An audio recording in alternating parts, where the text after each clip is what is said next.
Hello বন্ধুরা, welcome to my channel.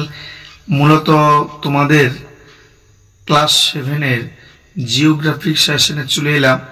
তোমাদের আর কয়েকদিন পরে যেহেতু ফার্স্ট ইউনিট টেস্ট রয়েছে, তোমরা 2 মার্কে যে প্রশ্নগুলো করবে, মুক্তিবেগ বলতে কি বোঝো, অধিবর্ষ বলতে কি বোঝো, সমচাপ রেখা কাকে বলে ও বৈশিষ্ট্য লেখো, সূর্যের বার্ষিক আপাতগতি কাকে বলে, মকর সংক্রান্তি কাকে বলে, জিপিএস কি, নিশিত সূর্যের দেশ কাকে বলে, চীনের ম্যানচেস্টার কাকে ও কেন বলা হয়, প্রমাণ দ্রাঘিমা কাকে বলে।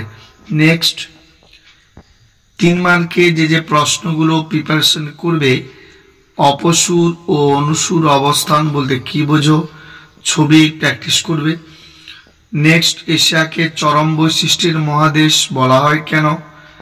3 নম্বর প্রশ্ন, এশিয়ার ভূমধ্যসাগর জলবায়ু বা মৌসুমী জলবায়ুর বৈশিষ্ট্য লেখো। নেক্সট এশিয়ার উত্তরবাহী নদীগুলিতে প্রায় বন্যা দেখা যায় কেন।